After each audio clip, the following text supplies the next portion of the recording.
feel it in the wind. It will crush. Everything I've said is true. It's real. Dinosaur fossils? I'd like to put those here to test our faith. A damn lie. I saw them with my own eye. Did IQs just drop sharply while I was away? We did illusions, man. None of it is true.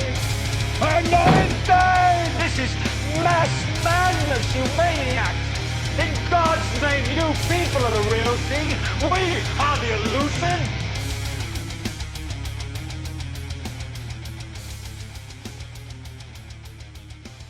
Welcome back to the Deep Share. We're here with the one and only Shane Newsome. What it do, y'all? It's good to see you, buddy. Gonna talk a lot of shit. And we are here with our good friend Bryce. What's up, man? How's it going, guys? I'm doing pretty good. Good to have you here. Bryce is a man I have met through just the same crazy psychedelic interests, consciousness talking. He listens to the podcast. We started chatting a while ago. And yeah, I just love the way you think, man. We've always hit it off when we talk about this kind of stuff. And, and then, a little while back, he graced me with a beautiful, wonderful thing. I think I talked about it with Shane before on the previous episode about how you sent me some wonderful, like, hybrid mushrooms. That was really, and I haven't even delved past a gram. Okay. I took a gram. Now, granted, I haven't. I'll ever go again. Now, keep in mind, we're going to get demonetized immediately on YouTube, and it's going to be hilarious because, like, we're talking about drugs immediately. We'll see what happens. I don't give a shit at all. But so I took a gram, and it's been probably 15, 20 years since I've taken mushrooms. So that 1 gram after a few hours was like, okay. I started to feel like I was about to start, you know that, like, you're not there yet, but you're getting the body tingles and your muscles are kind of feeling weird and everything. I was only at that point, but it was so much for me after so many years. I was like, yeah, these things are strong. Yeah, dude, I imagine it fucking taking your ass and you're just like, fuck. And I remember losing my appetite and going, I remember this, but man, I wanted to be hungry right now. But they've been, my wife's been using them to microdose, and this was like an experiment kind of just to see how that would react with her. And it's been like doing wonders for her. So we thank you deeply for them. You're welcome, man. Really appreciate it. Yeah, dude, that's awesome. Sure. When you told me that that's kind of why you started doing that in the first place, just because you wanted to help other people and, people that you care about and people you served with, like, it's just awesome, man. And I'd like to get into that. But first, I'd like to go back to what we were saying off air, because I lit up a bowl. Shane's scraping keef, and which I was just doing the other night. Still don't have a job. I have an interview tomorrow. There you go. And Bryce was like, "How do you guys deal with that?" Because he can't deal with it most of the time. You said like a good portion of the time, it's like very anxious and nightmarish, kind of trippy. I don't smoke weed. It's all illicit. What is that? Alleged. It's alleged. Yes. It's alleged for any allegedly future jobs listening, because I thought I was going to work for myself the rest of my life. So we were talking about that and how, like, weed is super fucking psychedelic, and it doesn't usually come off that way, but it absolutely can. And it's done it to me out of nowhere and given me a horrible trip, like literal trip. Yeah. So, and that was just smoking it, not eating it or anything like that. Yeah. So I can definitely relate. It doesn't happen to me anymore, it seems. Knock on wood. Dude, smoke a whole lot of fucking weed. Just sit one night and just smoke a shitload of fucking weed to the point where you're like greening out, and then just sit there, bro. It'll fucking get you. Well, that is, I think it's now built into me that I can't go past a certain, like, if I start taking a really big hit, like, it hits pretty quick. Like, suddenly I'll see a kaleidoscope. Yeah, and go with it. Go with it. Let it take your ego. It happened to me the other day. It was only like a quick 10-second one, but it was like, oh yeah, I don't need to take no mushrooms or nothing no more. Right. I ain't smoking no DMT. Dude, it's such an instantaneous. Never mind. Yeah. My curious mind is satisfied. My Do curious you mind have is that? satisfied. Do you get that too? Yeah. Well, he's probably recognizing from mushrooms too. Yeah. Well, I mean, If I like do even less from than like, tripping. Did it tell you, like, did you get the message and like every time you've gone back ever since, it's been like, yo, I already told you. so my theory on that, man, this is just my theory, is that if you're getting that message, you're not fixing yourself. Yeah. If that makes sense, you're not fixing yourself. We're telling you go fix your shit first and then come back. Yeah, it's almost like. Go ahead. Yeah, sorry. Go ahead. Okay. No. Sorry. I like it. I went through man. I grew up like a hardcore Christian and stuff, so drinking, alcohol, drugs, whatever you want to call that stuff was like a huge no-no. Mm-hmm. Then I joined the service and then I started to drink and then eventually started smoking. And I've always had this like thought about mushrooms since I was like 13. I used to watch like videos of guys eating mushrooms and just laughing a lot. So I thought that'd be super fun. I was like, no, that's devilish because my parents were like, that's evil, whatever. Absolutely. So I finally did them at the age of in 2020. I did them finally after like being a fucking whatever. And that shit like snapped me into like an atheist almost, not quite, not like that was like it broke my whole like whatever you want to call that. And but the bad thing about that was that night was so beautiful that I would go back every Friday night and try to redo it again. Yeah. It like I went through this when I was like 16. It was a little easier. And so I kept trying to chase that like high again, and I ended up like just I don't know falling into a dark hole kind of because I couldn't get that high again, and I was like, what the fuck is going on? So I just stopped doing them for a while, and that just made my ego grasp at something that made sense, and that usually kind of fell into like a selfish type of mindset to make myself feel better, if that makes sense. And so after a few years, that's sorry to go on a rant, but no, not at all. No, we want this. This is what you're on here for. Yeah, man. So after a few years, I this past summer, last May 20th, I hit like a really dark spot, and marriage was just about done because I was just not in the right spot. And so she knew about this place that I went to, and they'll take veterans and send them to like all these like through all these centers, and you pretty much do psychedelics, and that shit tore me the fuck open. Like holy fuck balls. I've never experienced something. It was terrifying, but yet like the first two times that I did that shit, it was like being dragged to hell and just like being killed over and over and over and over and over. Yes. And so then I've had that one. Yeah, man. Oh, dude. And so the third night was better. Fourth night was good. The fifth night was like absolutely amazing. Wow. And like, I don't know, I can't explain it, but like before doing this, I was like, man, all this is just some kind of chemical compound that makes your brain do certain things. There's nothing special about it. It's whatever. This is retarded, whatever. I go there, I like, that was gone. Like, I don't think that now. I think there's something else way deeper than whatever you guys want to call that. The atheistic big red button. Like you guys said. Hell yeah. Yeah, dude. It was just, and it like, I don't know. I can't put it into words what the fuck happened. I turned into like a Black Panther, and I was like, I don't fucking know, dude. I can't. God damn. Just thinking about it is fucking wild. But oh yeah, dude. There's no like chronology, like chronology. No, dude. Yeah, man. That's one of those it words. keeps getting me. Chronology. And now it Yeah, or sounds it like a goes trip.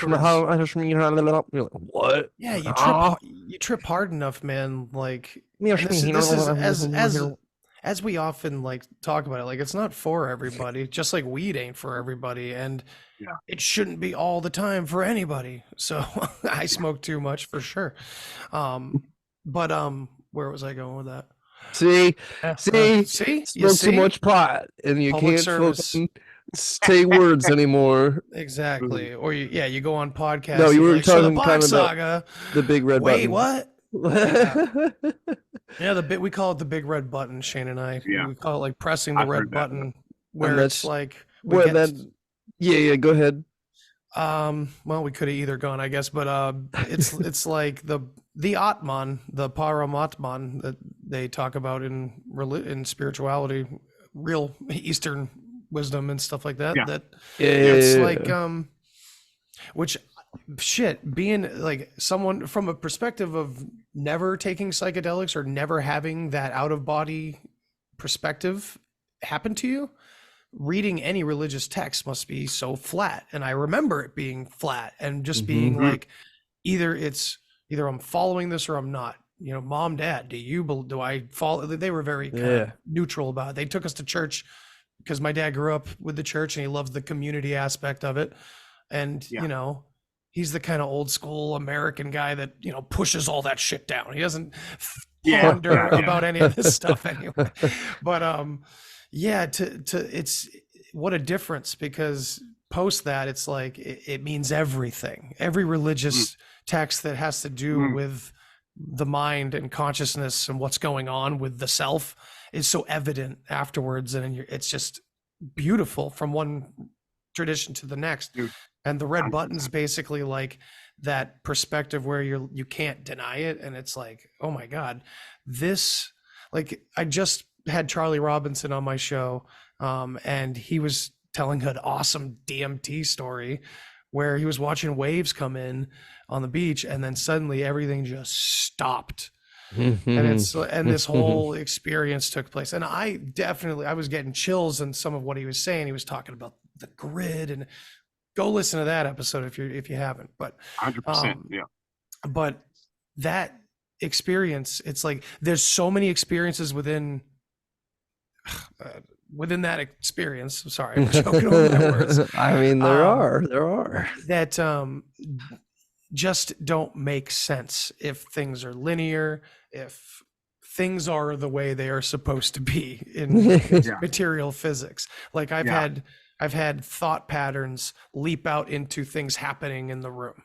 Like, and not just like me seeing hallucinations, like it's hard to explain, of course. Somebody walking into the room or exiting the room, or writing something specific on a piece of paper and showing it to you. Right. Bringing something up at the exact time that you said something in your head, like People those kinds of moments. On the TV answering your questions. You'll be watching the show, they'll be, and then they'll look at you.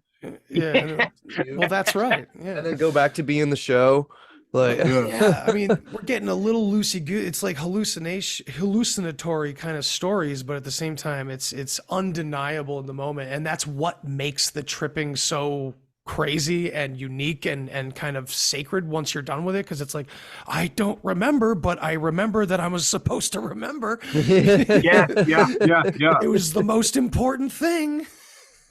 But I've never been able to really put it into, I don't know, into proper words. But I don't like to think I know any sort of like ultimate truth, but to me, the big red button is simply that you and everything are one. 100%, dude. Yeah. But it's also a paradox. We're not. But it's such a paradox. Yeah. And then like my biggest mystery still is like, it's like even like as like I don't think source knows where it comes from. And there's also the chaos element involved. I like that the whole source doesn't know where it comes from. That guy Rupert Spira that we've talked about before. But it always has been. He says something about like unified consciousness or universal consciousness knows nothing of being a separate entity or a separate being, and the separate doesn't know how to be, or doesn't understand what, or doesn't know the personal being, and the personal being does not know universal being, even though it is universal being. Yes. It's I'm probably butchering his words a bit, but it's like yeah, it's weird. Yeah, it's pretty. Yeah, man, I don't know. We went to the Yeah, I don't know, dude. basement I feel floor like within this is 10 what minutes like of the show. spiritual people are like trying to do is like bridge the two. I don't know if that's possible. I Right. mean, To some I guess it could extent, I would be, agree but that's what they're doing. I I would mean, agree that's what they're and attempting. like psychedelic experiences themselves. That's kind of doing it. At least, I mean, I guess it depends on how you could look at it, but no, well, Yeah. it would have to be something that would impact the whole world without a substance, without a, how the fuck? Okay, I guess you could. Okay, and that's never what they mind. My think point they is are invalid doing. now. No, I don't. I mean, the idea. I don't know what I was about to say.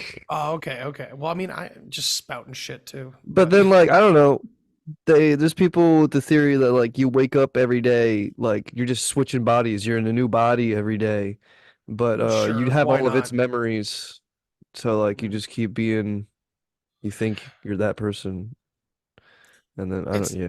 It's almost like that's too it's too specific, like Yeah. because 100%. that red button, the most permanent, undeniable part of that red button is all of these little dramas fall right away as part of ego.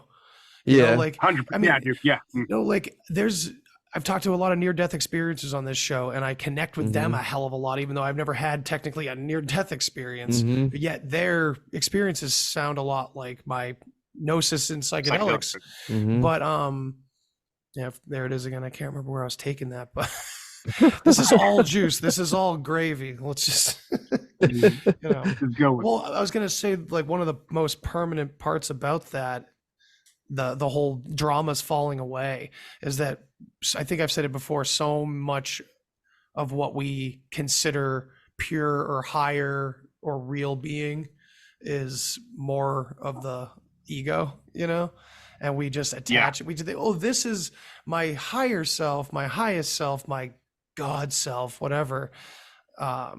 He's traveling around the universe. He's doing all these things. He's living thousands of, like, all of it's kind of a fiction, no matter how deep you go. Like at the root, because that's what falls away, right? Like, and you guys take what I'm saying and then just go with it. Like, it is the falling away of all of your fictions. This process. Yes. What would you say? I agree.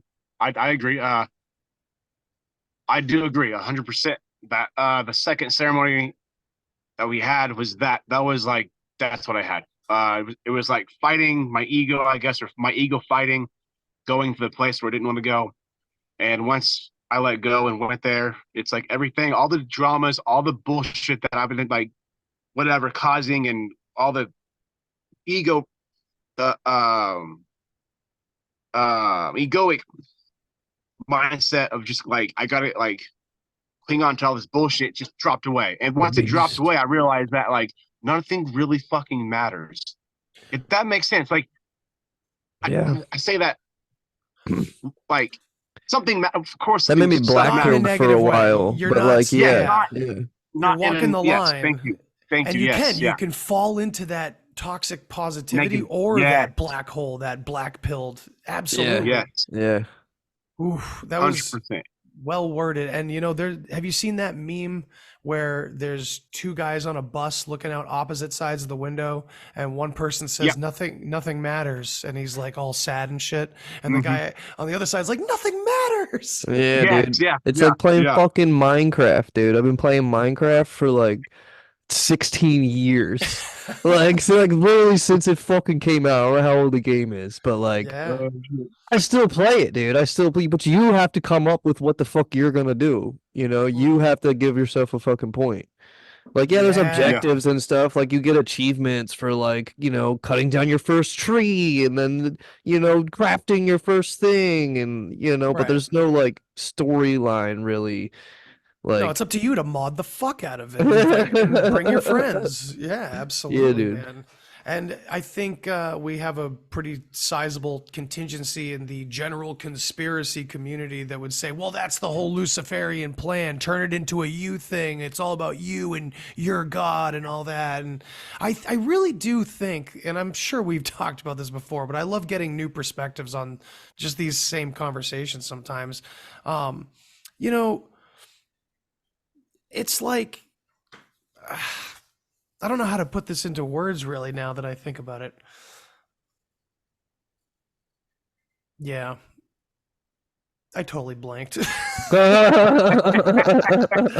had a very long fucking day today. I'm sorry, He guys. works 2 jobs now, people. Yeah, 2 isn't that bad. It shouldn't be that bad, but yeah.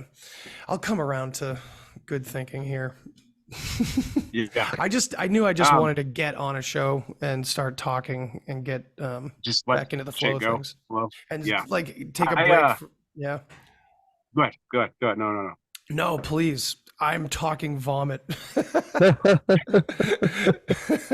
I think my biggest thing about the whole just psychedelics, and like especially if it's done in a big controlled group setting, and it's controlled, and things are calm and people aren't going crazy, shit starts fucking weirdly happening. Like you'll start, I don't know what the fuck to call it, but it's like you start connecting with people that you've never met, because there's a lot of people there that I had no idea who the fuck they were. Synchronicity. It's kind of yeah.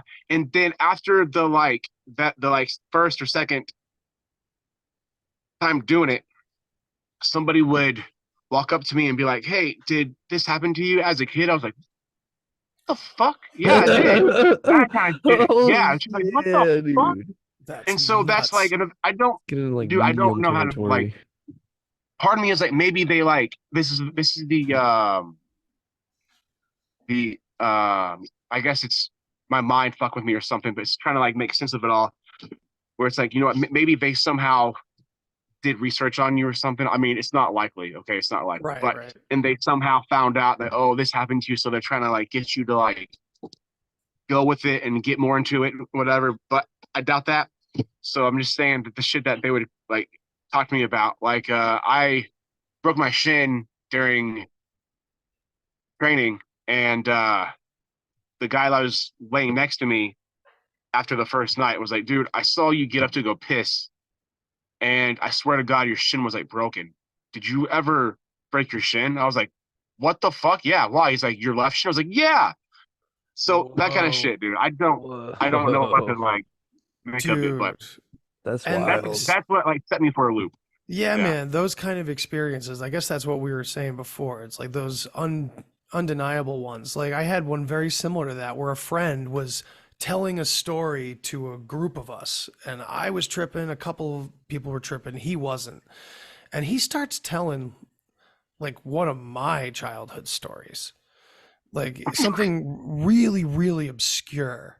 And like listening to him describe the details was like so creepy, because it was like, yeah, that's kind of how I would have worded it. Like it was the creepy, like a story that was not something that my buddies had known. It wasn't like so super embarrassing or anything, but like just a random little weird story. Like, I can't even remember what it was. Picking up my fucking Triceratops out of my fucking toy box in the left corner of my room. Something like that. Yeah, something to do with, I can't remember. It's completely gone, as if, and it just the weirdest feeling. And I know people that have felt like everybody's reading their mind and stuff like that. And obviously that's not happening on like a macro level, but something is going on to give that feeling. And I'm just always curious about what is that mechanism in consciousness that is at least creating that feeling and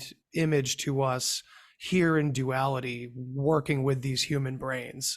Like, what is this? What are these substances doing? Because for the most part, I kind of agree with Huxley and all them that the psychedelics kind of just hold the door open for the brain.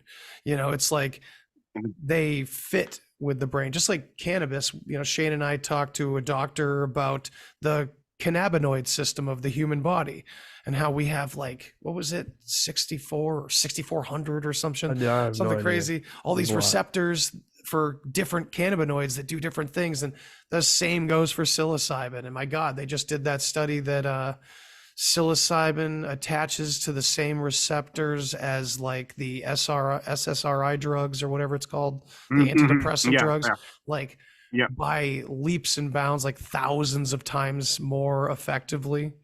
And I don't understand the science. I don't really know what that means, but you know, it's clearly what is supposed to be happening to make people feel better, but it's doing it in such a more natural way, you know. Need some mushrooms. And much healthier. Yeah, much healthier. Yeah. And man. I'm personally not a fan of microdosing. I do it, but it's the way that I like to do it is like every 2 to 3 weeks, do about 2 to 3 grams out in the woods by yourself. And that usually sets me good for like a month. And then I'll go back and I'll do it again. Wow. And I don't have time now because I've got a toddler and change, you know, it's just. Yeah, I hear that, man. Dude, the image I always have now that I'm a dad and a husband and a this and a that, and I know these are all costumes I wear, as Ram Dass would have said, you know, but like, regardless of that, I see them all as skyscrapers and city lines all being built up, parts of my life. And I'm like, I know these are just constructs that I, quote unquote, that the world we are creating. But at the same time, like, but I don't want to knock them. I can't knock any of these down. I've decided that these ones need to stay. And so I'm so nervous about ever doing it again. And I may not, I may not, but I may do the very low dose. I don't have really much interest in breaking through. And I don't know, maybe I'll come to that point in my life at some other time to really go the distance again, because there's always that part of me that wants to. And Shane, you and I talk about that fear. Well, the whole point is getting past that fear. We both know that too. And on the other side of it is that salvation. But I've always wanted to try to get back there myself without it, you know? Yeah. And that's been meditation. A really arduous, vicious process of giving up and trying again over and over again, you know? Yeah. But I've had friends that have gone the distance and have definitely accessed some parts of their minds that were, to them, they said, similar to psychedelic experiences, but much without like filters or something, just much cleaner, like clearer, much clearer, and can take much more back with you. I totally agree. Before going on this veterans retreat, I would never like meditated. I wasn't whatever. Coming back, I don't do it. I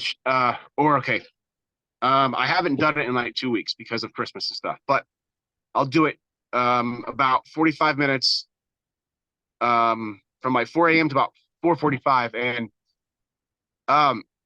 I go places. Like I get to that point, not all the time, but there's moments where I do. And the last one that I had was that I don't know how to make sense of it. I turned into like a giant. This is gonna sound really dumb. I turned into like a giant, but my hands and my feet felt like they were huge, and I took out a breath, and it felt like I my breath let go of life. And then for some reason I had somebody in my head, this guy on his horse. He was like going in circles, and he was screaming, "Pay attention to the hawk," over and over. And then I snapped out of it. I was like, what the fuck was that? I wasn't on nothing. I wasn't, on shrooms or smoking weed or nothing. It was pure just sitting in my car in dead silence. And I got to that point where something about a hawk. No idea what the fuck that means or why I would hear that, but well, pay attention to the hawks. For sure. Dude. I'll tell you, man, my wife gets messages like that all the time. And half the time I'm like, okay. But then 2 days later, something will happen. I'm like, you gotta be fucking kidding me. Like, she's just slowly wearing me down where it's like, okay, yeah, she's totally full blown psychic and I don't know what to do about it. But, yeah, it's just nuts. I've never been able to consistently meditate, and there has been one time where it's like I was about to fall backwards into the pool, you know, it was that feeling. And it was like, oh, and I like caught myself. I was like, son of a bitch. Mhm. It's like, damn you, the you inside that is scared and did that. Mhm. Yeah, You know, it's crazy. for sure. So I Bryce, totally understand that. what do you What? think about like the new huge push for psychedelics going on right now? Like Oh, with dude. and like yeah, what do you think about it? I mean, is it reminiscent of the 60s? Is it like a good thing? But what do you think? Man, I'm still trying to like figure out like what the fuck, why, like how come they're pushing it so hard? Mhm. Right. And not only that, but I mean, I'm also, now that I've done the ceremony, and it was in like a controlled fashion with uh a dude that's been doing it for a long fucking time. He's old and he's been doing that shit forever. So it was controlled, and you had Ayahuasca. people there that would, yeah. And I think that's the way they should be done, and Hmm. especially if you want to go deep. So I don't, and I get, there's times where you can do like smoke some weed. DMT, I think, should be done in like a ceremony. I don't think it should be done just for fun. It's some crazy shit. Psilocybin, I think it should be done microdose wise, but I don't think you should like do it to get high and go trip balls, because it's not there for that. And that's what I think. I don't know why they're pushing it. My theory is that it psychedelics can create like this, in my opinion, can create like this narcissistic viewpoint of yourself Mm, if you're not careful. I don't, maybe I'm wrong. I kind of feel like if you're not in the right mindset and you absolutely. don't, Mhm. yeah, Yeah, dude, yeah, it's that bad side to that red button where you take it all the wrong yeah, way and suddenly Mhm. yes, yeah, well, yeah, that's so yeah, to sound like a crazy Christian or something, right? That's the Fucking dude, Luciferian ideology. The yeah, dude. Luciferian ideology is I'm God, you're God. yes, We're all different gods and we're all our own gods and we rule this nothing world, this yeah, world of yeah, darkness down here. And that is that's the narcissistic failure of the message because it's that we're all totally. emanations from this one thing that we like to call God, which just means good. Yeah, yeah, talking about the, yeah, the man, Box yeah, Little sorry. box saga. Yeah, yeah, yeah, I was going to say, Dude, yeah, I gotta call real quick. Hold that thought. You won't forget it no, like I will, right? Okay, good. I gotta call out the band Kingston Wall because I want to know what's going on.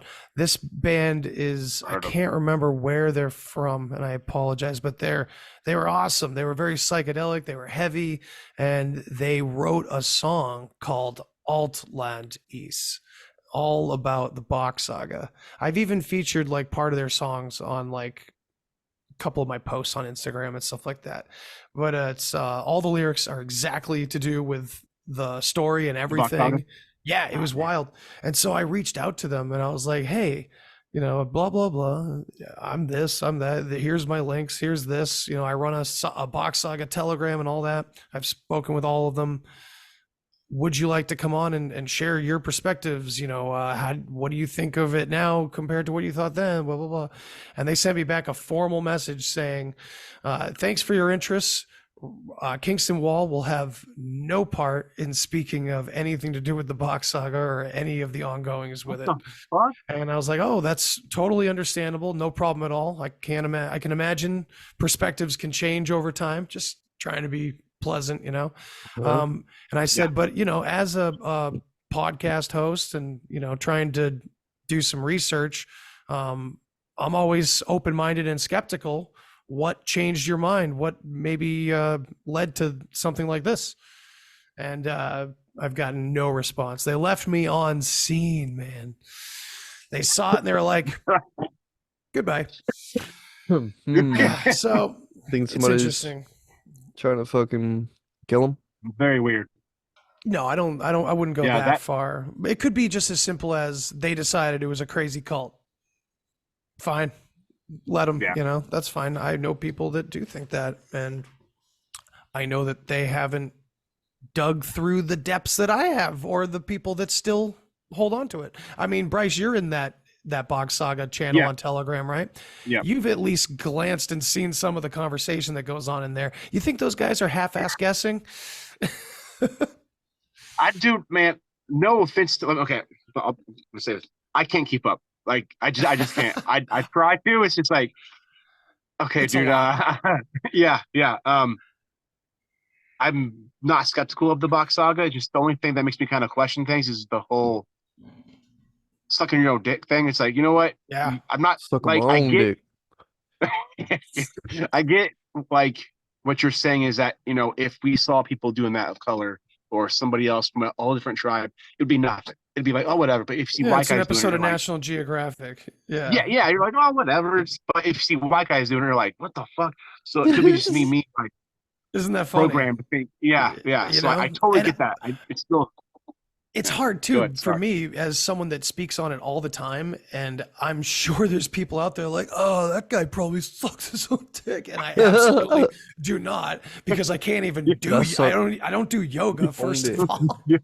Dude, when we had Michelle Merle, who's if anyone's seen the Box Saga documentaries, he's the guy with the dark hair that's in all the documentaries talking about it. I think off air, or maybe at the beginning of the podcast, Dan was like, yeah, how do you do that anyway? And Michelle just goes whoop and puts his leg right behind his head. He's like that. It's like, holy God shit. dang. It's like, no, I've said this to a lot of people in that Telegram channel, that I don't like, think not actually, but I don't think we are meant to go backwards, regardless of whether it was outside impact or whatever happened to us that may have disrupted this old system. Life is life. Reality dude, what is if reality. we all just Nature get as is like nature. smart as fucking Stephen Hawking if we start sucking our own dicks? Oh dude? my God, Like- no. But so that's what I'm saying. Like, life is life and nature is nature. And we're talking about this old heathen tradition that follows nature to a T, supposedly. Well, nature may be out of whack, I guess, but is nature is it ever really out of whack when we're hitting the red button? And it's like, this Earth story, because I'm so involved with like the crazy consciousness conversations, as well as the Box Saga. The Box Saga is a very material story about our human history, but obviously where the conversation ends is fucking consciousness and universality and what is it, and so it's the story doesn't start and end with Box Saga. It's just a very important piece of our history and the deception that's been going on. And I think the main connection to anything spiritual is what has been put in place over the Box Saga, which is basically all of our spirituality. Yeah. That at least is handed to us. You know what I mean? Yeah. I do agree. But yeah, what else you guys want to talk about? This is a free flowing. It's just like, that just sounds like it's hard for me to wrap my head around that, like, because that sounds like super atheistic to me. Like, it sounds like, oh yeah, you die and there's nothing. Which part? The saga? Yeah. Oh, dude. Because no. like it's Have like I it's ever such told you a the it's bee leaf like story? it's such a linear thing, and Does it, like the saga, don't you like come back through, like you go to the tree, the sun picks you up and you're replanted back into life, correct? It's kind of like correct, or am I wrong? Kind of. So I think there's parts of that are there. So the bee leaf idea is literally being the leaf, and our ashes were planted underneath the family tree, because all families had the family tree back then. And of course we can see all the tree cutting being a monumental moment in history at a number of different points. Very symbolic. But the ashes would go under the tree. So then the tree with the nutrients would suck it all up with the rest of it, and it would go up through the root and through the trunk and through the branches and eventually to the leaf. And then the leaf would fall and I can't remember the rest, but it's in previous episodes for sure. But the idea of our spirit, I believe, getting sucked back into the like centrifugal or centrifugal, is that how you say it? Centrifugal energy in the toroid field or whatever in the pole, or how it used to be, supposedly we'd all get recycled back through. So it's funny how they have that story, right? And in just general conspiracy theories, we have a soul trap story. We've got like the cyclical story. Like we have a lot of the like little elements, as if, you know, we've always heard that, you know, every urban legend starts from like a simple truth almost. And this is kind of a good example of that, you know, where we have all these crazy myths that jump off of it, but we may have like the core story, you know. It's pretty cool.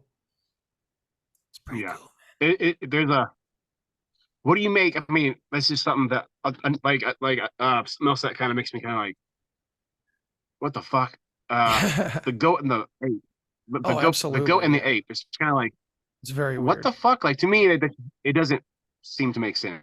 But again, you guys like you guys are way beyond me. So I just listen and I watch and read. Oh yeah, and like is Box Saga like evolutionists? Like were they like like a super primal primate and like a super primal fucking goat? Like where they were closer to being the same thing? And you know, nowadays a goat and a monkey look a whole lot different. I don't know about or that you detail. know, that's a good question. And you know, to me, apparently that would be skeptical. millions of years ago.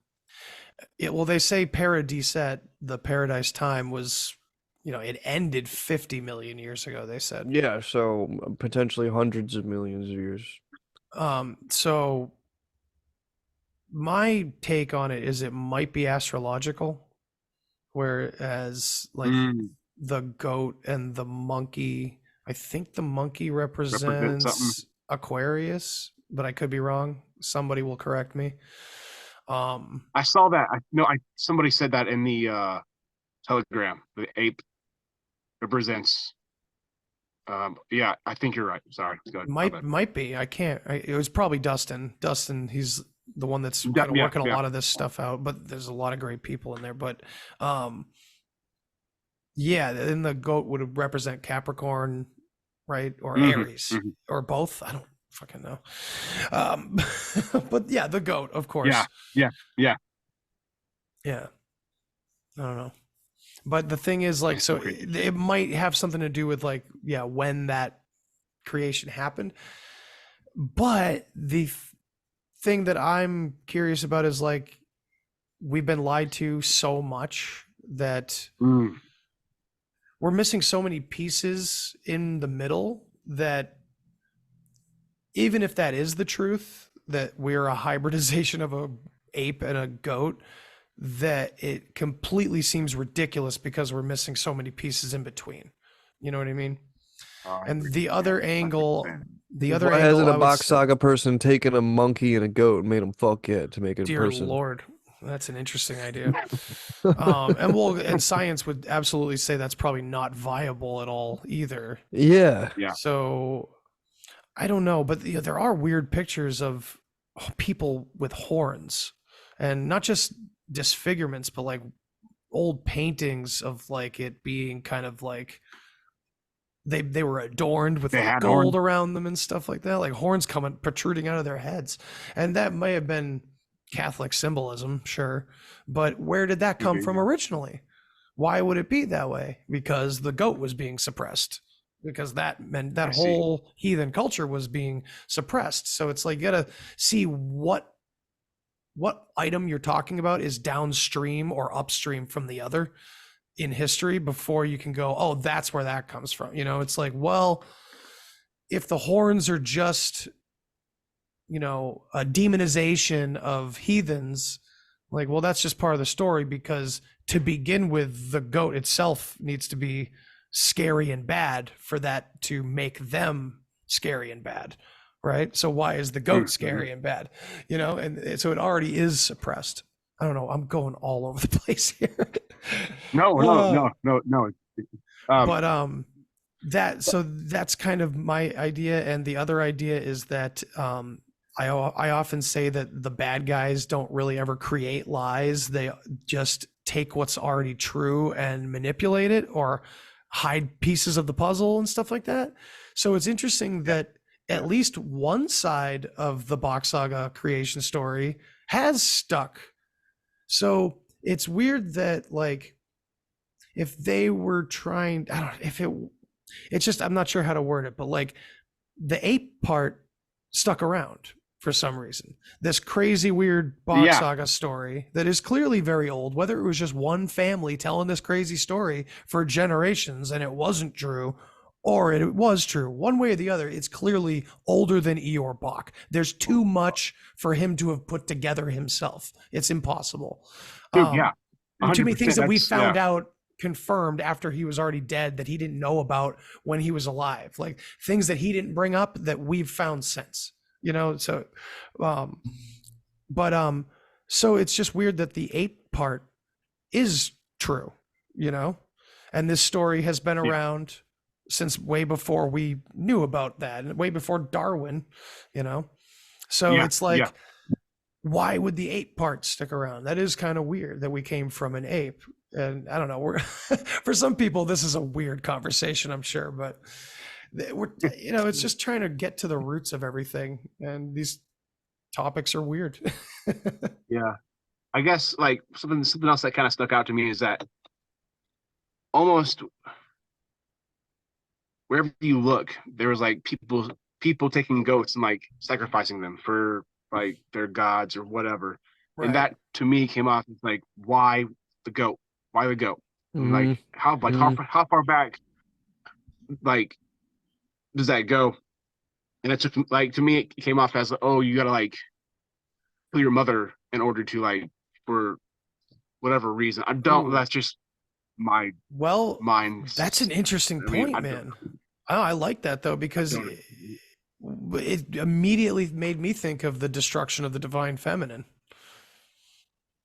So it does kind of connect. I mean, shit, I should bring that up in the Telegram chat. Like the idea that the goat in the Box Saga story is the nanny goat, it's the female part of the story, is interesting. That of course that's suppressed, and the divine feminine is suppressed as well. I wonder if we could find like any perspective on Freya being suppressed in some way more than other aspects of Norse mythology. I don't know. That's another random maybe, you know, but that's, we need to ask these random, you're going to say 10 random maybes and 2 of them are going to make someone else go, hey, that's not a bad idea. Like maybe we should look further into that, you know. It's always helpful.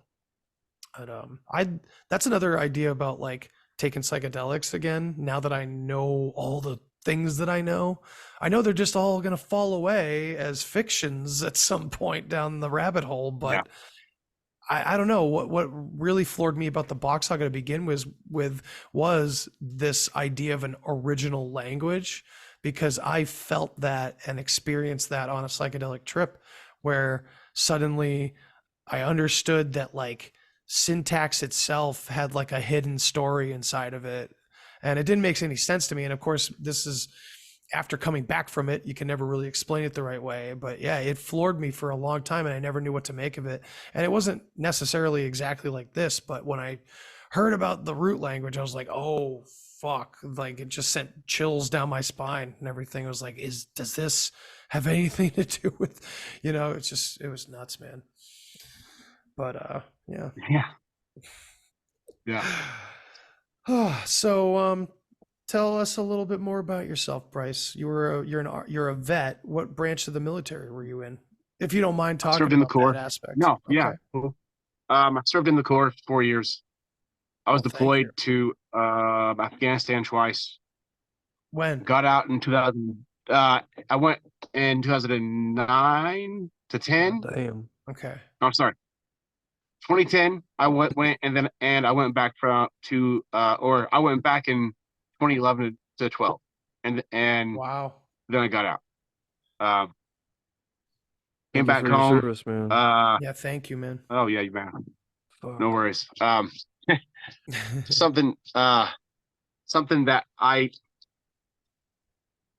this is gonna sound a little crude, I guess, but like something that a lot of veterans don't understand is that we didn't serve for our country. Like we didn't join for our country. And this is gonna sound I can get that. hopefully this doesn't offend people. I'm sorry, but we joined to prove ourselves. Most of us did. Not saying that's the case for all of us, but like our ego wanted to go and like prove to our little clique that we're badass. That's usually what it is. For me, that's what it was. And I used the like 9/11 freedom shit to like look, you know, like as like a way to be like, oh, you know, I'm badass because I'm gonna go fight for your freedom, and really I was doing it for myself. So when people say thank you for your service, I'm like, don't thank me, man. Like I wasn't doing it for you. No offense. I wasn't doing it for you. I've heard that before. I've heard that. I Don't totally thank get I'm that, not- but like you fucking went over and did it, dude. I didn't. So I mean, what am I supposed to say, dude? Like, thank you. Like I'll keeping them amend. motherfuckers over there at least. I'll amend my thank you to mean that it's like thank you for going through that, and now you get to I see come what back you're and tell saying, your yeah. story. And like, Yeah. you know, a good friend of mine. We actually don't speak anymore for a lot of crazy shit that's going on in the world the past few years. He falls on a very different side of the line these days on a lot of things. But you know, he was very close to me for a long time. He served around the same exact time as you. I think he was a little bit earlier on his first tour, but like, yeah, same area, Afghanistan. He was in Kabul and all that. And okay. it's just, it takes such a fucking toll. And he's Yeah. probably still, hopefully, shout out to him wherever he is. Hopefully he's doing better than he used to.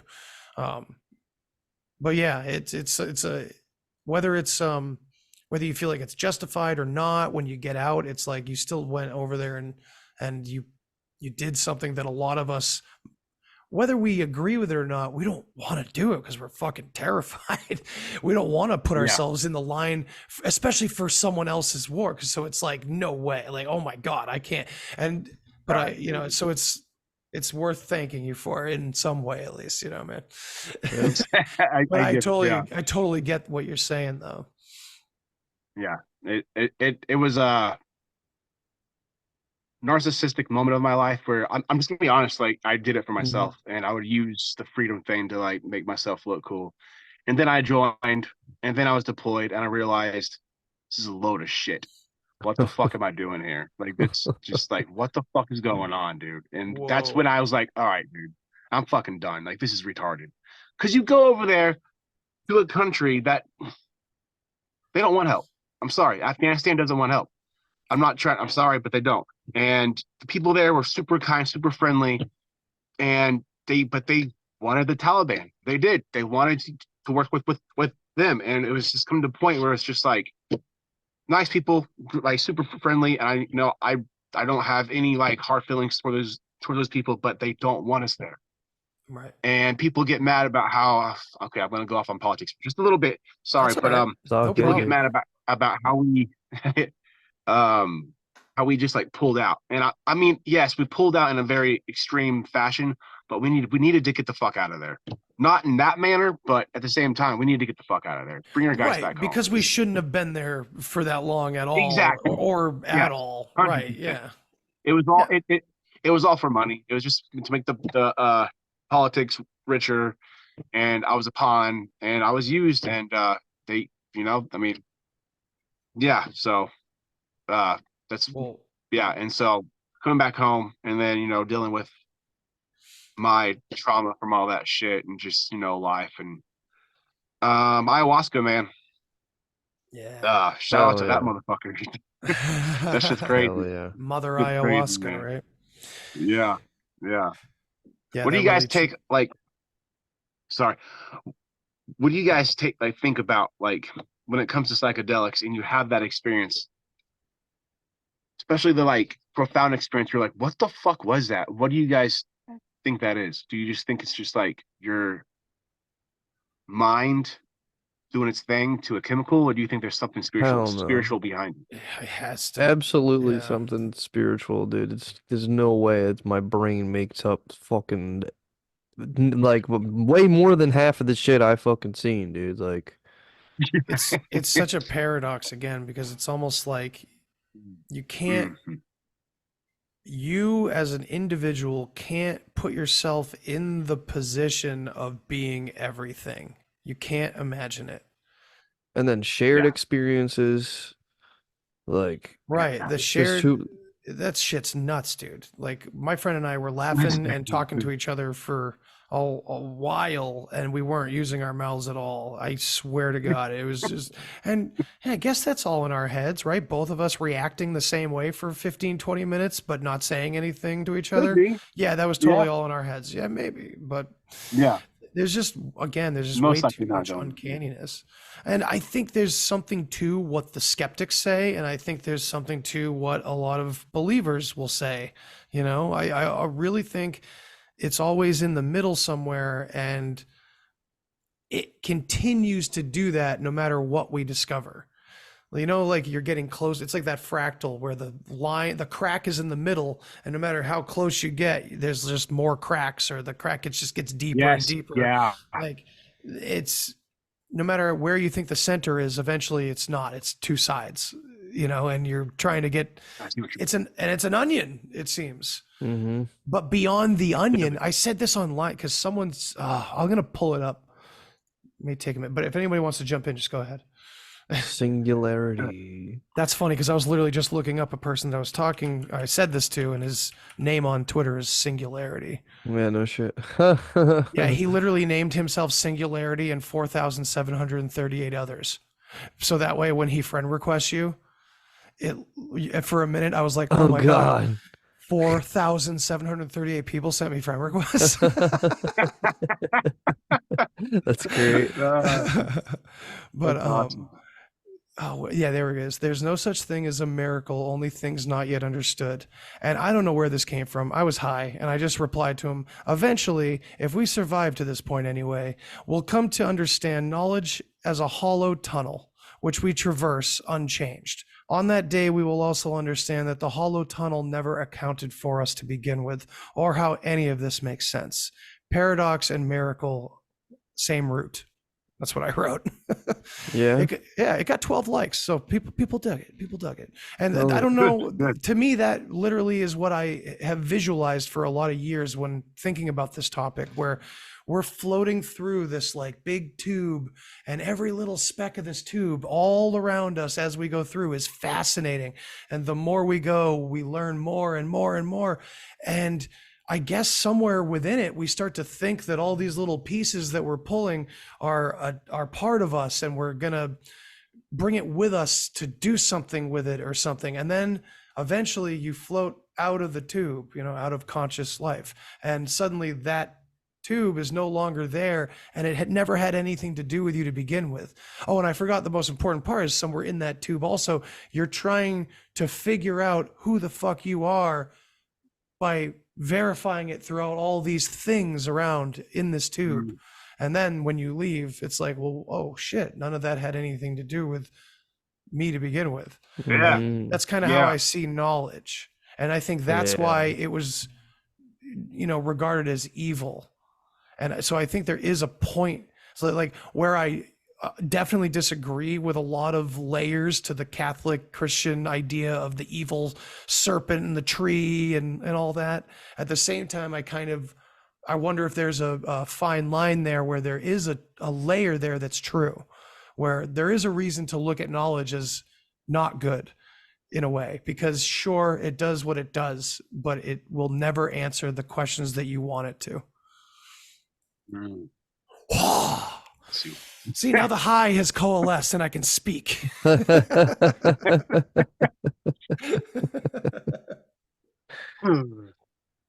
Somebody else. Yeah, man.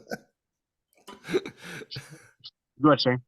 So like I'm kind of fucking up my thoughts here too, but like what do you get to once you get into that void, Andy? And you're like, who am I? I don't know. There's no body. There's nothing to identify with. That's the weird part. And then the trip ends. So that's where you either go into another tube of ego, or you go to singularity. I think you're right. Maybe there's a choice there. And to me, singularity was just infinite love and bliss in every single kind of love you could think of. And in between, you know that's always there. Yeah. So you decide to leave. Yeah. Back. And you that's get literally bored. the story of Cain. Yeah. Because So remember, God is always lighting that way back home for maybe not the story of Cain. It's for Adam and Eve, right? He's always the way back to heaven is always lit with like the flaming lance or something. I forgot. So, and that's amazing because it implies that they left the garden by their own accord, not getting kicked out. Oh, I don't know. Maybe talking nonsense. Maybe I'm stirring up some shit. I don't know.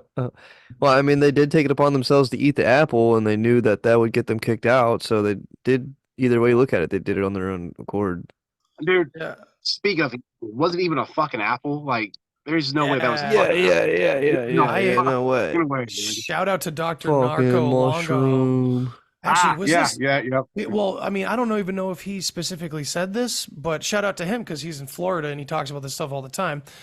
In the channel, in the Box Saga channel, we talk often about the orange possibly being the fruit. But then again, it probably wasn't a real fucking fruit. But There's some people that say it was them having sex. That's part of it. But like the original analogy being an orange. The original metaphor being an orange, not an apple, because it was all tropical. Everything was tropical back then, you know. An apple is not a tropical fruit by any means. That's up here in the north. Yeah. So it's an interesting inversion. It's like destroying the heathen story while putting a northern heathen fruit in the story. Like, here you go. Just like in the Box Saga, like one of the places where there was like absolute slaughter by Catholics, slaughtering heathens, you know, there's like a heathen memorial put there for like a king or something.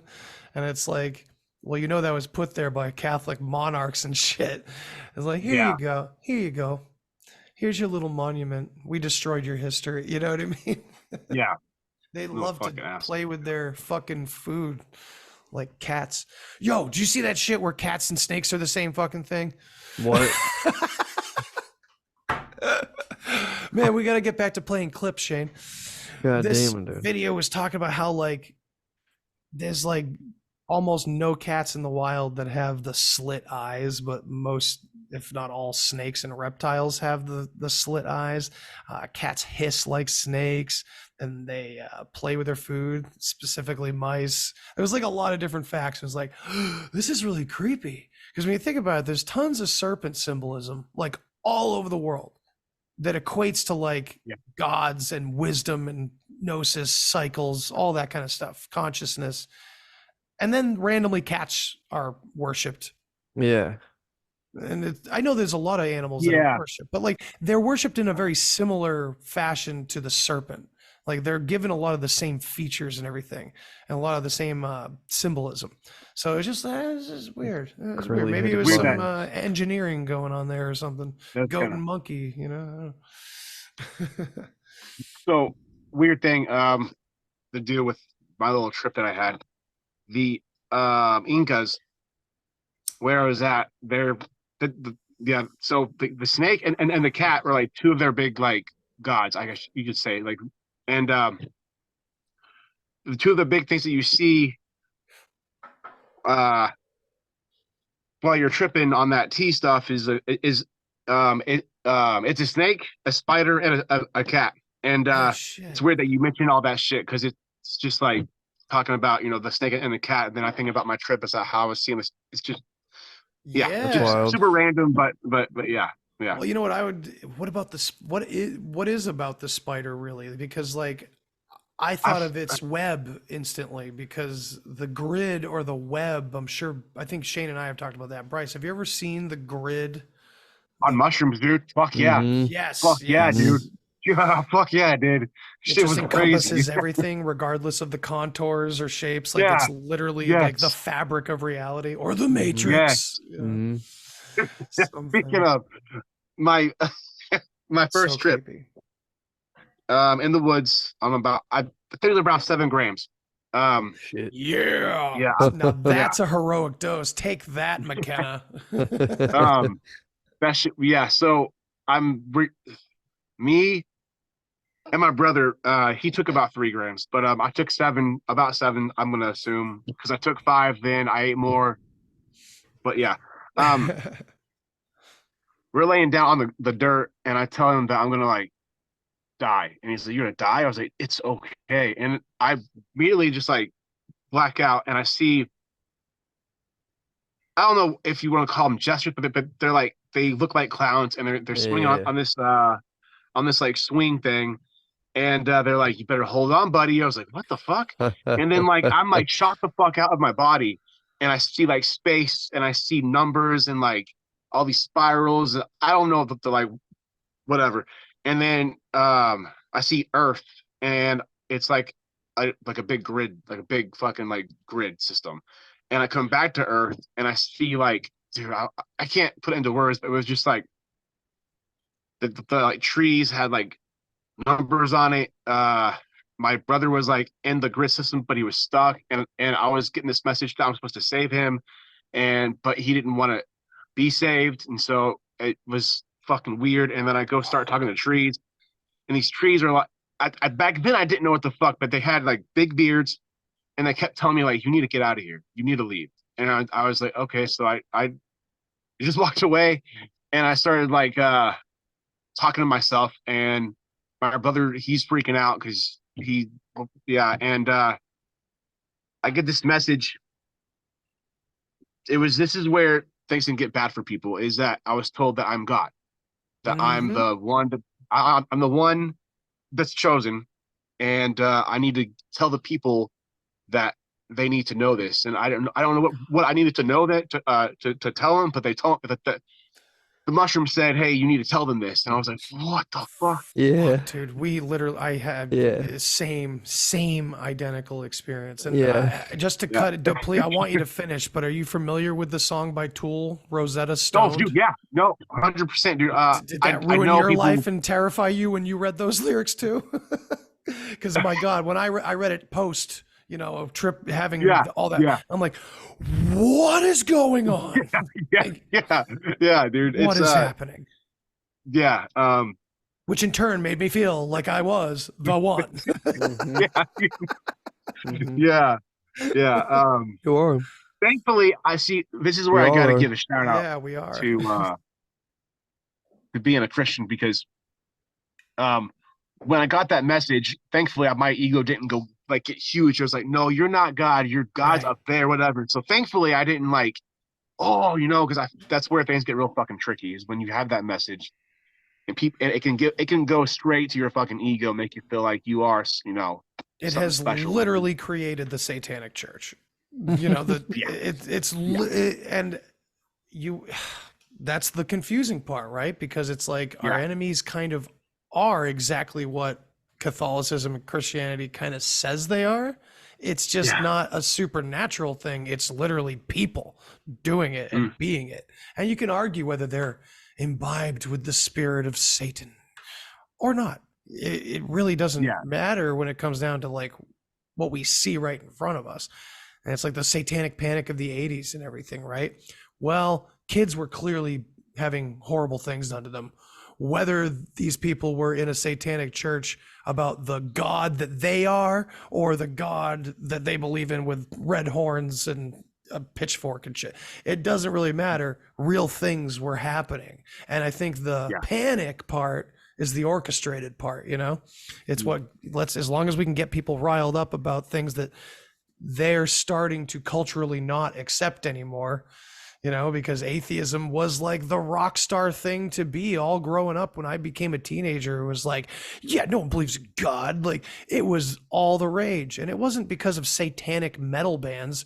It was just the gnosis of the culture we were growing up in. We were all obsessed with science. We were being shown all of how religion didn't matter, and it was unreal. And from the perspective I have now, it's like, I don't accept modern religions, but at the same time, I would have seen all that, you know, in hindsight. It's just crazy, you know? Yeah. So I totally agree with you, the man. counterculture has been completely controlled since the very inception of it. It seems like as soon as the bad guys found out the rebellion is what gets everyone's attention, they're like, oh, we need to do that then. You know, way before Lenin said, let's control the opposition, this was happening. This is like a very ancient tactic. And it's almost not really a premeditated one, because how about you guys? I know I've talked to Shane about this. How about you, Bryce? Did you find the main conspirator right up here in the head? Because I know I did. Where beyond all this shit that's going on out there, it all seems to lead right back to you. 100%. Yeah, dude. Yeah. It's fucking crazy. I had a trip where it was like convinced 9/11 was my fault as a 4-year-old. I was asleep when my teacher rolled the TV into the classroom. My friend woke me up like, dude, something happened. I'm like, oh shit. That was bad. I wish I cared. Speaking about, then, you know? Yeah. Speaking about, you asked me a question like, what do I think about the push about these, like the psychedelics and stuff? I think they're doing it, man, because it can make you passive to things, which I don't know if it's bad or not, but it kind of, I noticed, like, it makes you, like, the government's pushing, like, you know, Just an whoever, observer. Hollywood, like, they're pushing these psychedelics and you're gonna take them because you want to be cool, right? So you fucking take them, and then you become like a hippie or a passive. Oh, this is how I'm supposed to be, and just let things kind of, and let the government just do their thing while you're just sitting there. I'm happy though because I'm doing whatever. And I think that's what they're, one of the reasons why they're pushing it is to try to get us to kind of just lay low, just be cool. Yeah, I think there's a strong argument for that, for sure. There's a lot of people who can take psychedelics and not ever pick up the phone. Like, no offense to any like festival goers, but there's a lot of them there that fucking take acid every fucking week and they never get that fucking message. They're the same folks that kind of just like watched what was ever hot that summer and listened to what was on the radio. You know, and no offense to that. I know I've said that before. Like, I have friends that have always kind of felt like that. My mother's even kind of like that. Like, you know, just light about life, and fucking God bless her for it, you know? She went through hell growing up too, so she's kind of conquered her own demons in a lot of ways. So it's like those kind of people deserve to be light on their feet a lot of times. But at the same time, this is some heavy shit, and it's like that passivity that spreads like wildfire. It's kind of weird. I remember that moment on psychedelics where I was like, oh fuck, the flower children were right. Like, I literally felt like I wanted to just be covered in nature at this one moment, and I was inside. It had nothing to do with the outside. It was just like, I am nature. Oh my God, it's just made of love. And I'm like, oh my God, I sound like my old hippie neighbors. Holy fuck. The ones that used to hand me crystals every time I walked in their house. Like, fuck, is that true too? Do I have to buy crystals now? What is happening? You know, it's just, it's become so convoluted, and we look down on crystals that side. Are a wild thing. Oh, fuck like, yeah.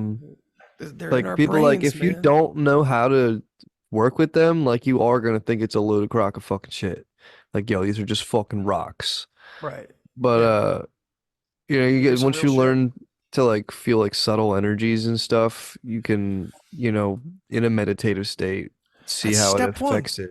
Step one is none of us are in touch with ourselves, and that's what what has happened over time, for sure, and it's been facilitated and assisted, but a lot of it is natural. I think the bad guys, whoever they are, they'll push a little bit, or they'll give like one little push in the beginning, or they'll guide like sheepdog here and there, but for the most part, we create our own paranoid delusions and terrors, and they perpetuate them, and they're doing crimes. But I'm just saying that, like, they're always doing crimes, but there's, you know, a level to it where it's just provoked insanity too, you know. A lot of provoked insanity, and we're talking about the main subcultures that it affects, and we're all kind of a part of those in a way. you know, the UFO culture and all that. I'm seeing a lot of convergence between the psychedelic, Dude, transhuman, the alien topic. It's all kind of converging. And maybe someone could say, well, naturally, wouldn't that yeah, but this is all very forced and very on purpose.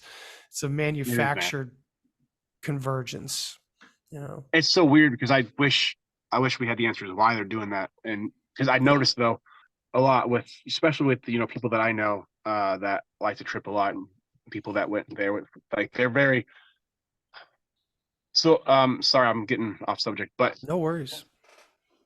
to talk more about, you know, the psychedelics and like the whole movement. Another weird thing, psychedelics for me opened me up to, like, it changed me, like it changed my perspective on almost everything.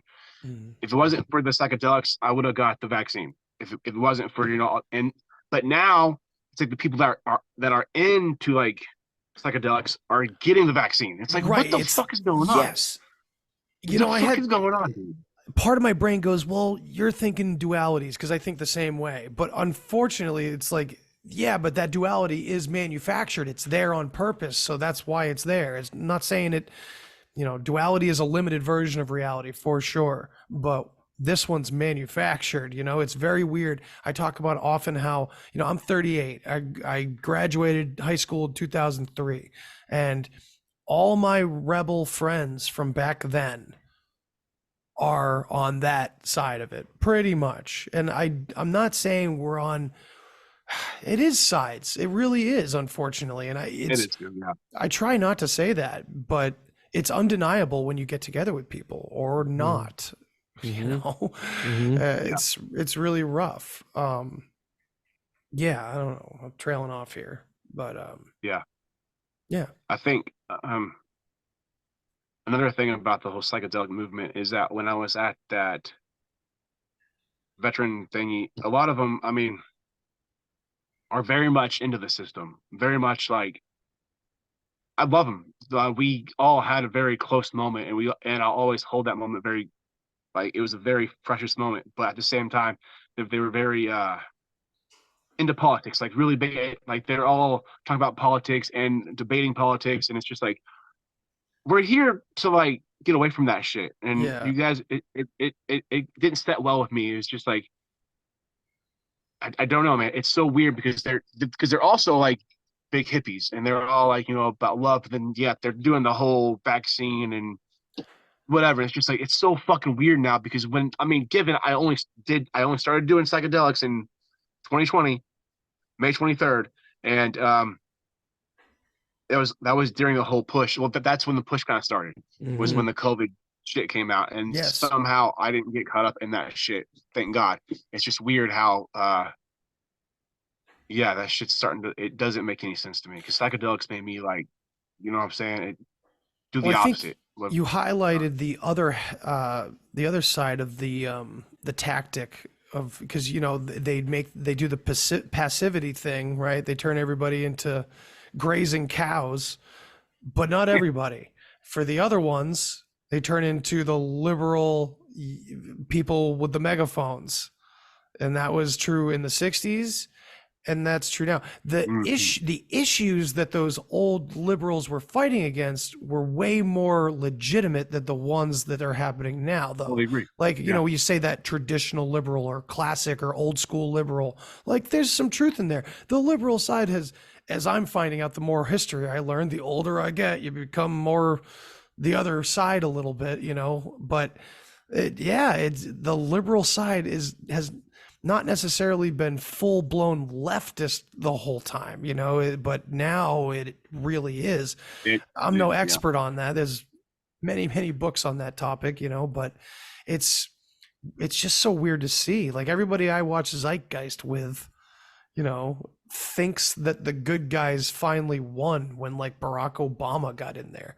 They just, because we grew up when our brains were mushy and still blaming our parents for everything and scared of the world, like these Republican redneck psychopaths were the ones that were in office.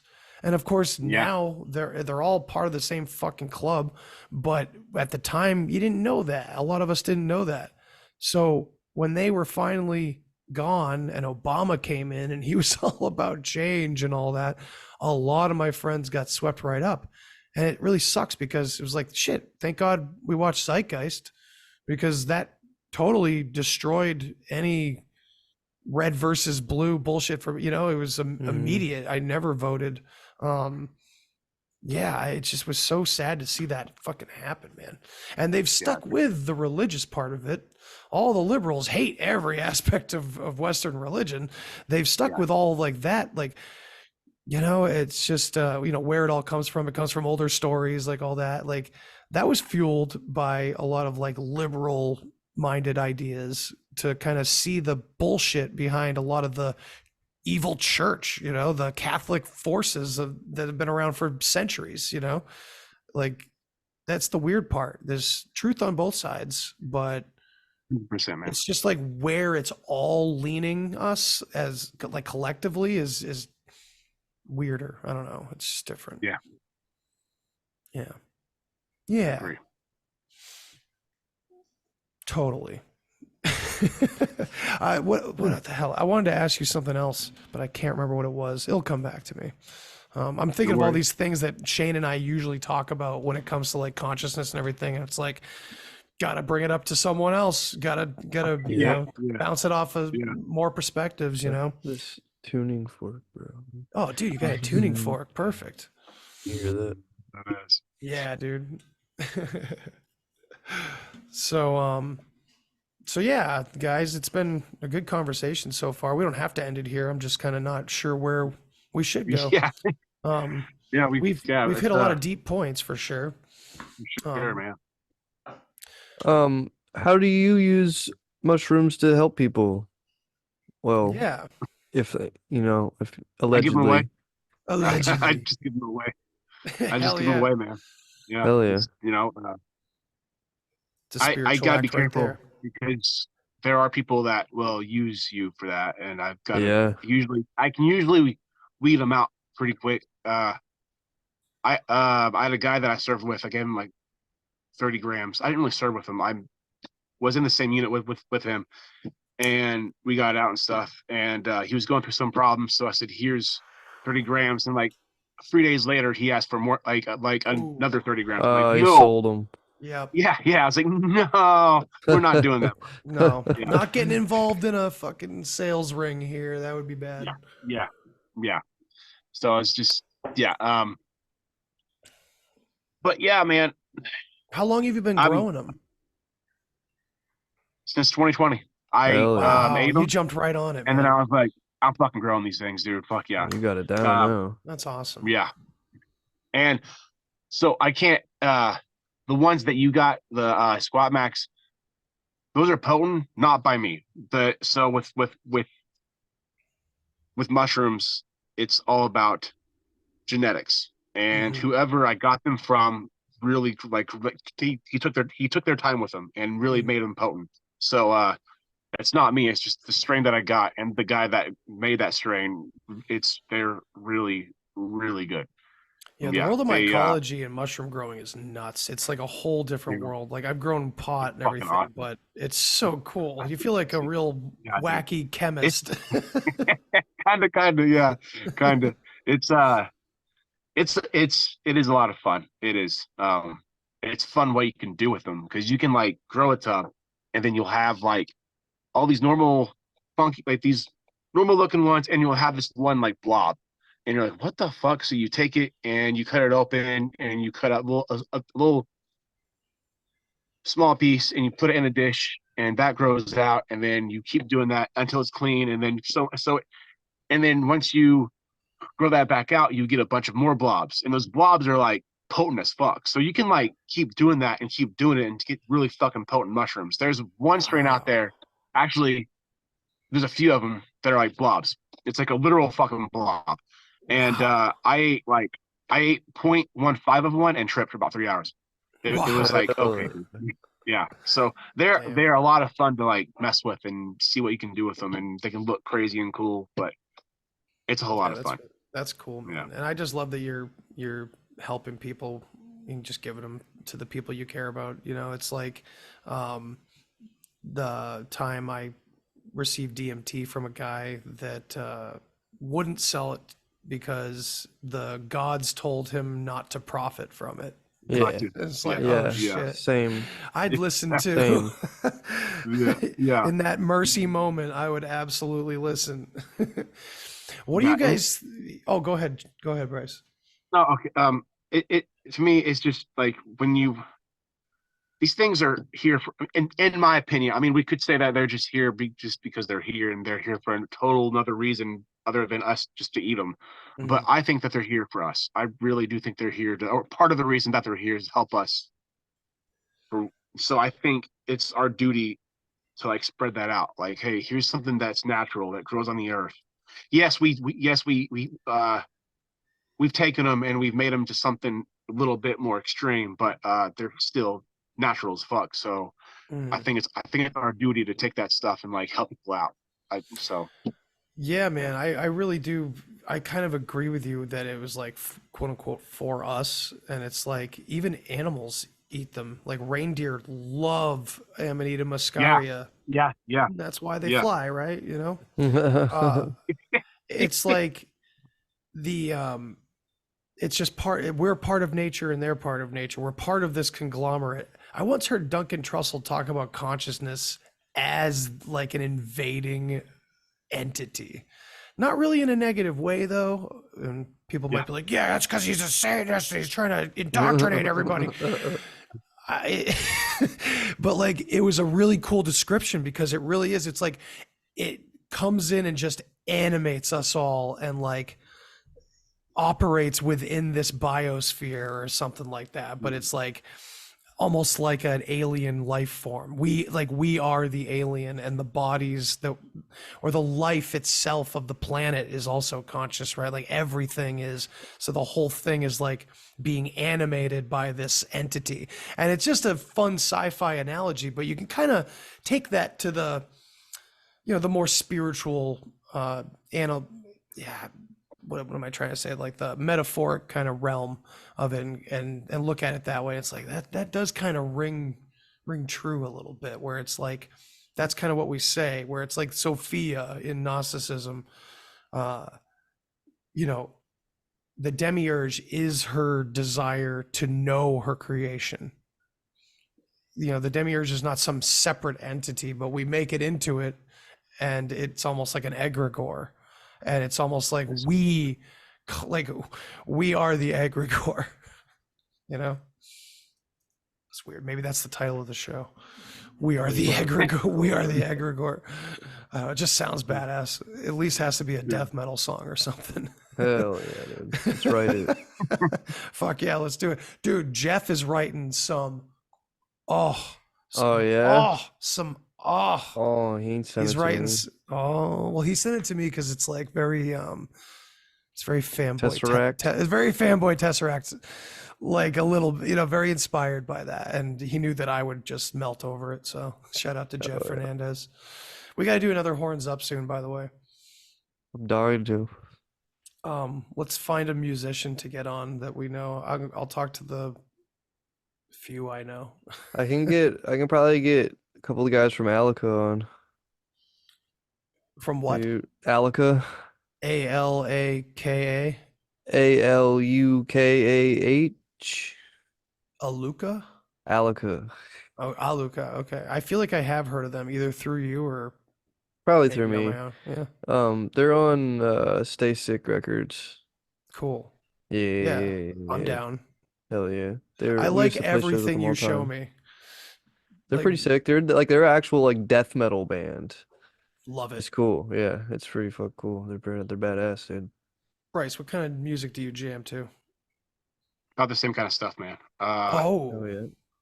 Yeah, you're in the military. Yeah. You're in the Marine Corps. They love metal. Yeah. Both two brothers came back at different tours telling me how much death metal was blasted over there everywhere. Hell yeah. Yeah, dude, for sure. That's I think one of my favorite bands would be fuck. How do you say it? Periphery? Yes. Periphery. Yes. The yes, periphery. Bulb, I love Periphery, dog. Mr. They got Misha some good shit. Mansour. Yeah, dude, Yeah. they're wild. I have a whole bigger appreciation for them now than I used Yeah. to. I hated them for a while. I'm Um, like, what is this? And then, man, they've just At first, they're dude. amazing. At first, yeah, same here. At first, I there's a song that I liked, and then I listened to more. I was like, the fuck. And then I started to like listen to it more. I was like, now I fucking love them. They're fucking beautiful, man. Their music is just like, god damn. Dude, Reptile. Oh my god. Reptile, dude. God, yeah. They're, I love that song. they're putting out like Yeah. Universe at heart. oh, that was beautiful, Stroke man. the wave. Stroke the Blot wave. out What? the energy. Dude, Spons has some killer vocal next song? moments on the past few albums. Ever since Periphery 2, I've That said was it on Horns P2. Up. Yeah, that was P2. Ever since they toured with Protest the Hero, he has been like, I gotta kick it up a notch. Dude, fucking what's his Yeah, name? Roddy Roddy something, yeah. Roddy Piper or some shit. Like Not Roddy Piper. Came here to sing metal and kick ass. kick ass. Yeah, All no, out of wrong metal Roddy. vocals. Wrong Roddy. His name is Roddy. That's cool, man. Do So you guys like, Periphery. Do you guys like Tesseract? Yeah, Yeah, hell yeah. so I was just kind of saying that Jeff, our friend from the Shadow Band podcast, he sent me a track that he wrote, and it's very much inspired by that idea. Yeah. I am obsessed with Tesseract. It's like that Yeah. fine moment between heavy as fuck and beautiful. You know? Yeah, I'm dude. trying to get him to let me do vocals on his shit, but I don't think he likes my vocals. What? I love your vocals. I mean, Jeff, I've seen tell you me the do truth, a bro. bunch of different things. Like I've heard you sing like a lot of different styles of music too. You know, like you do Yeah. a lot of different things. Yeah, man. We'll definitely get a Horns Up going soon. That should be fun. I got a friend I want to talk to from back in the day who was in a lot of like power metal bands. Word, dude. Why don't you get Lachlan on for dude. that? Fuck yeah, absolutely. And we'll have to play That's some his like shit. you guys ever hear of a band called Revocation? Revocation. Dude, anybody listening, you guys, they're a 3-piece. Revocation are so sick, and I don't think they're a band anymore, but they were so nasty back in the day. But yeah, anyway, I don't know what else you guys want to say. Anything? We good? Dude, We gonna I wrap it wrote- up for the I think, evening? yeah. I wrote a power metal song, dude. You did? Yeah, dog. You want to hear it? Absolutely. We should All right. we should absolutely Let's you know what? fucking- Show us after we end the recording. Nah, but dude. But send it to me and we'll do it. I'll put it at the end of the episode. Nah. You just want to see our faces react to it. All right, play it. What's Nah, it it's called? fire, dude. What's it Nazgul called? Coming. It's about Nazgul Coming. it's about Lord of the Rings. It's about the fucking Nazgul coming after Frodo and the crew. So it's basically like the first movie. This is so sick. That's Lachlan. This is the first time he recorded vocals. He's awesome. Yeah. It gets a little heavy.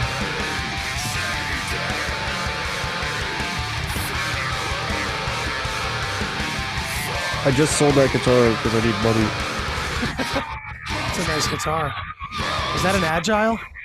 Nah, that's a Sterling by Music Man. I know you were talking about selling an Agile too.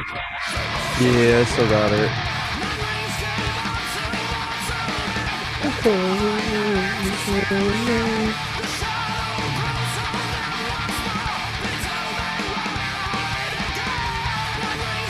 Dude, those fucking vocals are badass. Yes. Shout out Lachlan Ears. Featured on a lot of my episodes. Oh, that was sick.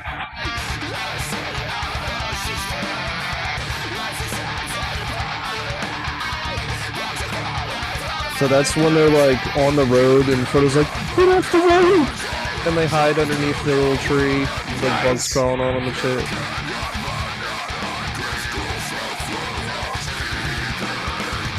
Right there, he like spoke in Elvish.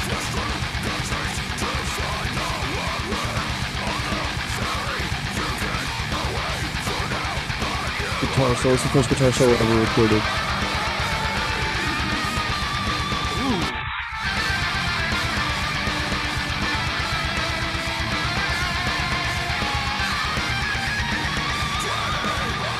Nasty.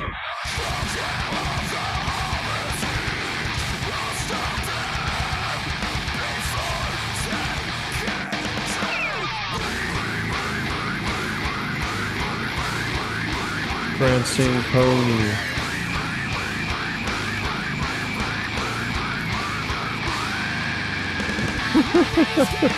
That was epic. He's literally saying breathe, like town of breathe.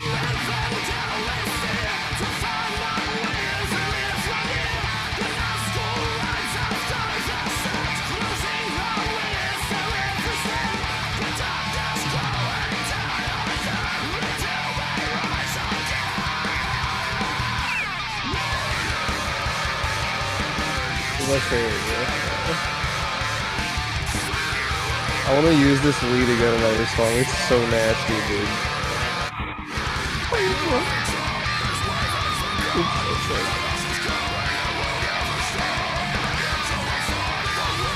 That's dirty. I like it.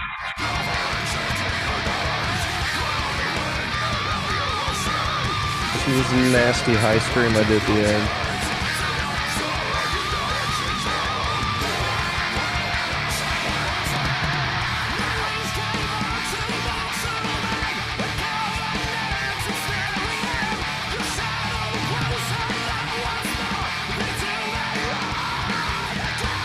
Yeah, so that was my attempt at writing a power metal song, and it just turned into more like death metal, but Dude, shout out to fucking Lachlan, dude. You guys own that. That was amazing. I want that. I want that on my phone. I want to show that to my son now that he loves metal. Like, I want to show it to him. Yeah, I'll send you the file, dog. Please do. That's so awesome. You know, I was just thinking when I was listening to it and watching it, like, my theory must be true that like there's just these little clusters of musical talent that grow up together and get the chance to play together, because like, dude, there was a few of us together, but there was a lot of mixed matches and it never ended up going anywhere for a lot of local bands in Massachusetts. Oddly enough, there's a lot of big bands from Massachusetts, but those are a lot of the bands that are like, well, yeah, I don't know. Is there a ton of metal? Local, yeah, there's a huge metal scene in Baltimore. Well, fuck yeah. I mean, there's definitely a huge metal scene, like bands coming through Boston all the time, and there's tons of bands coming out. I mean, local out of scene. Massachusetts. Yeah, okay, all right. Well, I've also been out of it for a long time. I guess I'm commenting on older times. So yeah, most of them don't fucking make it. And those guys don't even, I mean, most people don't even get as far as a lot of these local bands do, playing shows like at least once a month, you know? Well, or they make it back to like their roots. They end up playing the clubs again, and that's where they want to be anyway. You know what I mean? Like Jesse Leach from Killswitch. Like we used to just go hang out with him at the bars in Worcester, because he would just be there playing with his other band, fucking The Empire Shall Fall. Hell yeah. You know, dude's fucking awesome. I mean, Jesse Leach was a staple, you know, but he's just chill. You know, he's just a regular dude. But I don't know where the fuck we were. Oh yeah, so these clusters, man, especially with metal, like just, I don't know, man. You seem to just have been able to associate with a lot of extremely talented people like yourself. Dude, I have, but none of us can fucking get anywhere, dude. It's crazy. God damn it, dude. I'm working on my solo record. It's like fucking soft, like emo rock metal kind of shit. And I have like 5 songs, and every single song I have a very talented artist featuring. It's just one of my friends. It's so nuts. So, like, it's crazy, dude. I know so many of us, and like literally only the Alaka boys are the only ones that have done it. Like, it's crazy. Shout out to them again. Well, I hope it happens eventually, because you're still young. You could still tour right now. 27, dog. 27 now. Yeah, you're good. You're good. I'm old. Yeah, you're old for baseball and no, not even. You're old for football. That's about it. Well, hey, I apologize for trying to cut this short a bunch of times. We keep having fun things to talk about. Yeah, no, I do. I'm getting ready to hop off though. Yeah. I'm pretty beat. Yeah, but it's really good to finally thanks for meet you playing my face to shit. face, Bryce. Appreciate Yeah, you Bryce, coming you're on, cool man. as fuck, dude. Hell yeah, dude. Dude, we're And definitely again, gonna have you back on. Yeah, man, That'd be for cool. sure. Yeah, man, I would sure. love to anytime. And yeah, thank you again, everybody listening and watching, hanging out with us. This was a wild, fun one. Yeah, welcome to 2024. Who fucking knows? Dude, you know, when Shane's here, we're just literally gonna just talk out of our asses. Well, yeah, but it's always fun. And I find it like mental exercise. It's just kind of fun to just jump all over the place, you know? Fuck yeah. All right, guys. I'm gonna go play Battle Bit All right. with my boys. You guys have a good night, all right? Dude, you Yes, too. you too. Everybody out there, All right. see you Be next time. safe. Thank you. Bye, Love guys. you guys. Thank you. I knew somebody I didn't know what podcast. Human sacrifice, dogs and cats living together, mass hysteria. Enough, I get the point. You have meddled with the primal forces of nature. And you will atone. What do we know? What do we know? If I know what we know, then I can tell you what we know, and if someone else knows, okay?